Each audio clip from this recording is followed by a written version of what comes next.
নমস্কার, দেখছেন talk to Bangla. আমি অভিষেক রয়েছে আপনাদের সাথে। এই মুহূর্তে যে খবর নিয়ে উপস্থিত হয়েছে, গতকাল ইন্ডিয়া অ্যালায়েন্সের যেদিন বৈঠক ছিল, ঠিক সেদিনই আমরা দেখতে পেলাম গুরুত্বপূর্ণ কিছু ঘটনা ঘটলো দিল্লিতে, এবং সমস্ত ইন্ডিয়া অ্যালায়েন্সের দিকে যাতে ফোকাসটা না চলে যায়, বিভিন্ন ধরনের ঘটনাক্রম পর পর পর পর রাস্তা জুড়ে আমরা দেখতে পেলাম। রাস্তা কেন বলছি, একদম রাস্তাতেই বিভিন্ন কিছু আমরা দেখতে পেয়েছি। তার কারণ দিল্লির ভিভিআইপি রোড, সেখানে একদম পার্লামেন্ট থেকে 1.5 কিলোমিটার এবং সুপ্রিম কোর্ট থেকে 3 কিলোমিটারের মধ্যে ভূপেন্দ্র যাদবের বাড়ি, এবং সেই ভূপেন্দ্র যাদবের বাড়িতে গতকাল ইন্ডিয়া অ্যালায়েন্সের বৈঠকের থেকেও একটা গুরুত্বপূর্ণ বৈঠক হলো।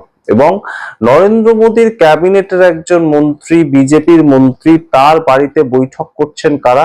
তৃণমূল কংগ্রেসের সাংসদ, এবং তৃণমূল কংগ্রেসের 16 জন সাংসদ তারা বৈঠক করলেন।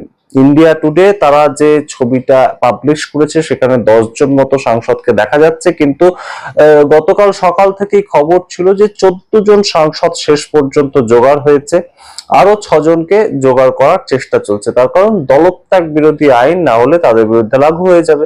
টোটাল সংখ্যাটা হচ্ছে 29 এর মধ্যে যদি 20 জনকে তৃণমূল কংগ্রেস একত্রিত করে দল না ছাড়াতে পারে, তাহলে সেই ক্ষেত্রে তাদের বিরুদ্ধে দলত্যাগ বিরোধী আইন লাগু হবে বিদ্রোহী সাংসদদের বিরুদ্ধে, এবং সেই ক্ষেত্রে তাদের এমপিশিপ পর্যন্ত চলে যেতে পারে। তাই 20 জন সংখ্যাটা লাগবে, তা না হলে তো সম্পূর্ণ প্ল্যানটা হবে না। তো সেই ক্ষেত্রে শেষ পর্যন্ত খবর পাওয়া যায় যে 20 জন একদম সরাসরি কিন্তু জুটে গিয়েছে একত্রিত হয়ে, এবং 20 জনের সিগনেচার নিয়ে কাকলি ঘোষ দস্তিদার, যিনি প্রথম বিদ্রোহ ঘোষণা করেছিলেন, তিনি লোকসভার যে স্পিকার ওম বিড়লা, তার ঘরে গিয়ে, তার অফিসে একটি চিঠি দিয়ে আসেন যে তারা এনডিএ তে সামিল হতে চান। আপনারা জানেন তৃণমূল কংগ্রেস প্রথম থেকে 2024 সালের প্রথম থেকেই ইন্ডিয়া অ্যালায়েন্স কে সমর্থন করছেন, এবং এই 20 জন সাংসদকে আমরা দেখেছি যে ইন্ডিয়া অ্যালায়েন্স কে সমর্থন করতে, কিন্তু সেই জায়গা থেকে তারা এই মুহূর্তে একদম সরাসরি নিজেরা স্বেচ্ছায় বললেন আমরা এনডিএ তে সামিল হতে চাই।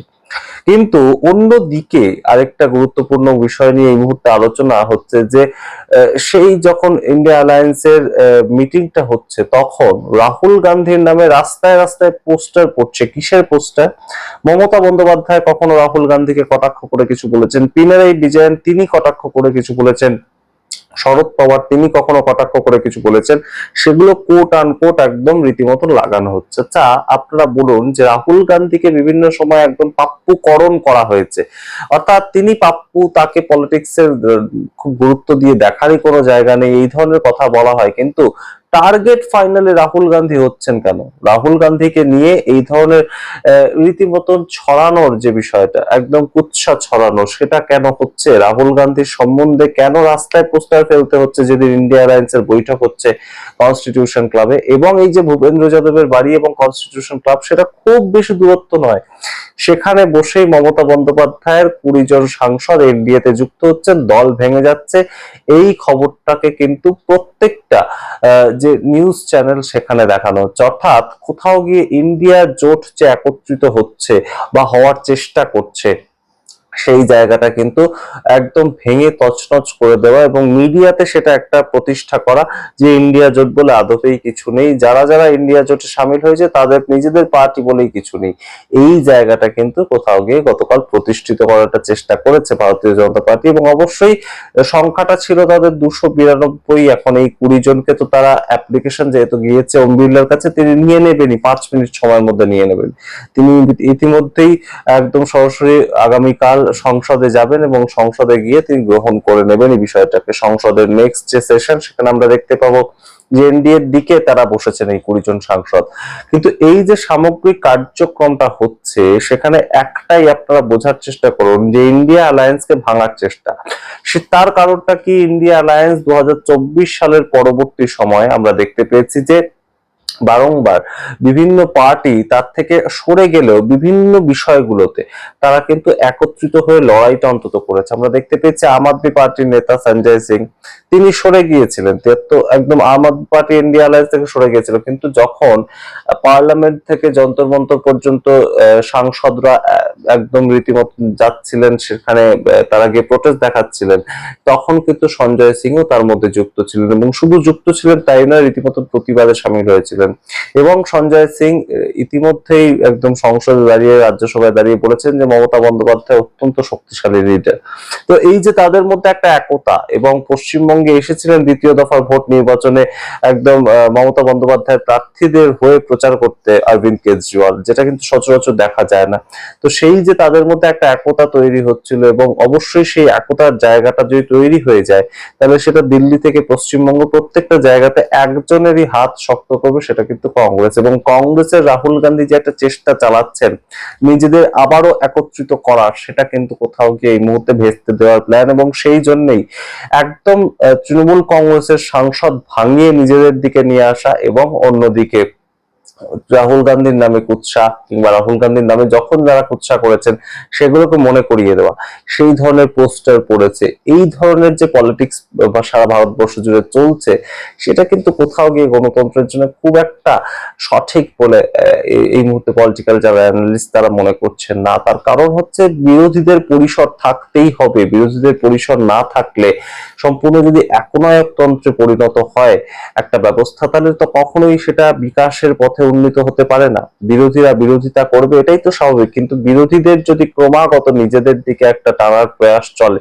তাহলে সেটা তো কখনোই গণতন্ত্রের জন্য সুগঠিত একটা জায়গা তৈরি হবে না। আমরা পশ্চিমবঙ্গ বিধানসভার ক্ষেত্রেও দেখেছি প্রায় 60 জন বিধায়ক তারা তৃণমূল কংগ্রেস ভেঙে দিয়ে সরাসরি চলে গেল, অন্য একটি ব্লক তৈরি করলো, এবং তাদের মেজাজ একদম স্বভাবতই নরম। অর্থাৎ প্রধান বিরোধী দলের যে মেজাজ, সেটা তারা এখনো পর্যন্ত দেখিয়েছে তেমন কোনো প্রেক্ষিত তৈরি হয়নি। যদিও সরকার খুব নতুন, তাই সেই জায়গা থেকে তারা এখন সেটা তাদের কাছ থেকে এক্সপেক্ট করাও বেশ খানিকটা চাপের। কিন্তু অন্যদিকে লোকসভাতে যে সাংসদরা এত দিন ধরে মোদী সরকারকে ক্রমাগত একদম কটাক্ষ করে গিয়েছেন, সেই সাংসদরা যখন সরাসরি চলে যাচ্ছেন, সেখানে স্টার সাংসদ থেকে শুরু করে যারা বহুদিনের রাজনীতিবিদ, মমতা বন্দ্যোপাধ্যায়ের সঙ্গে রাজনীতি করেছেন, কাকলি ঘোষ নিজেই তিনি বলছেন আমি 96 সাল থেকে ভোটে লড়াই করেছি। তো সেই ব্যক্তি যখন চলে যান, পার্থ ভৌমিক, যার রাজনীতি সম্পূর্ণভাবে মমতা বন্দ্যোপাধ্যায় বিধায়ক করেছেন, তারপর মন্ত্রী করেছেন, তারপর তাকে একদম এমপির টিকিটটা 2024 সালে দিয়েছিলেন বলে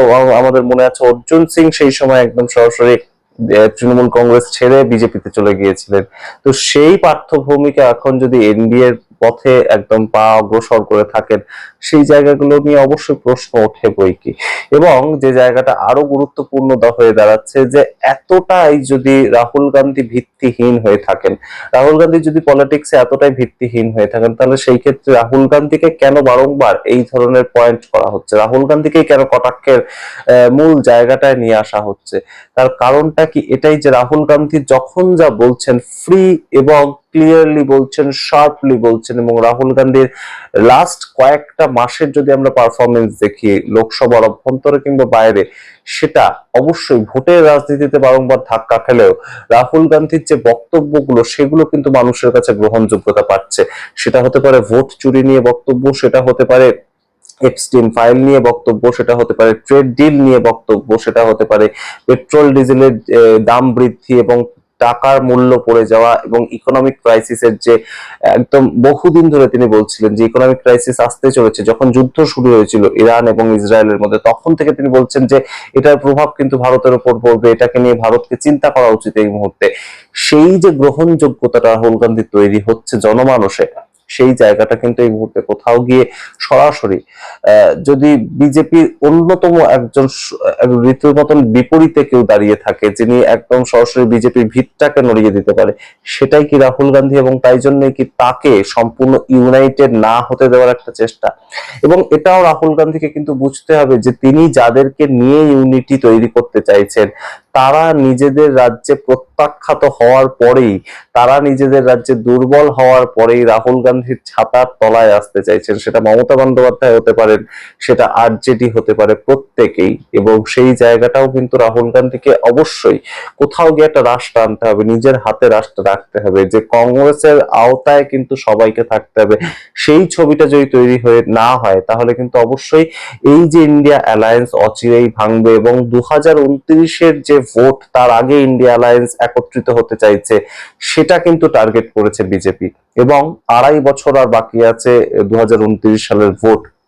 সেই ভোটটার দিকে ফোকাস করে রাহুল গান্ধী যদি এই মুহূর্তে শক্তিশালী হয়ে ওঠেন, উত্তরপ্রদেশের ভোট, পাঞ্জাবের ভোট, সেইগুলো যদি একত্রিত হয়ে ইন্ডিয়া অ্যালায়েন্স নিজেদের মধ্যে সিট শেয়ার করে লড়াইটা করে, তাহলে তো অবশ্যই যে ক্ষতিটা সেটা কিন্তু একমাত্র বিজেপিরই হবে।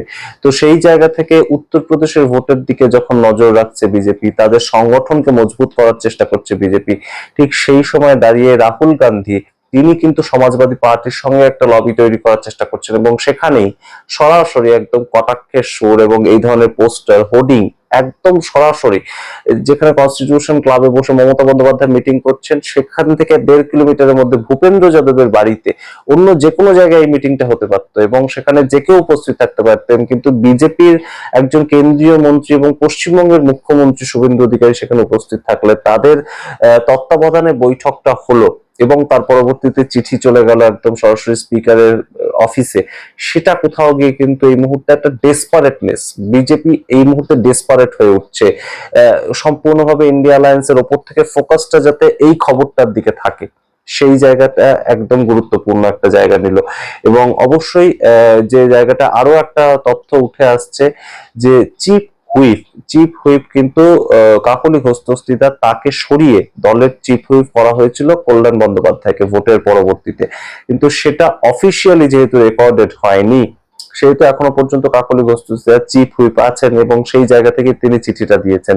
তাই সংসদ খোলার আগেই তড়িঘড়ি এই কাজটা করতে হতো, সেটাও কিন্তু একটা চাপ ছিল বিজেপির কাছে, কিংবা একদম সরাসরি বোঝাই যাচ্ছে এই মুহূর্তে যারা বিদ্রোহী সাংসদ তাদেরকে জোগাড় করার কাজেও কিন্তু একটা চাপ ছিল। এবং যা খবর পাওয়া গেছে, গতকাল মমতা বন্দ্যোপাধ্যায় বারংবার ফোন করেছিলেন এই বিদ্রোহী সাংসদদের, কাউকে কাউকে ফোন করেছিলেন, কিন্তু সবার নাকি ফোন সুইচ অফ ছিল।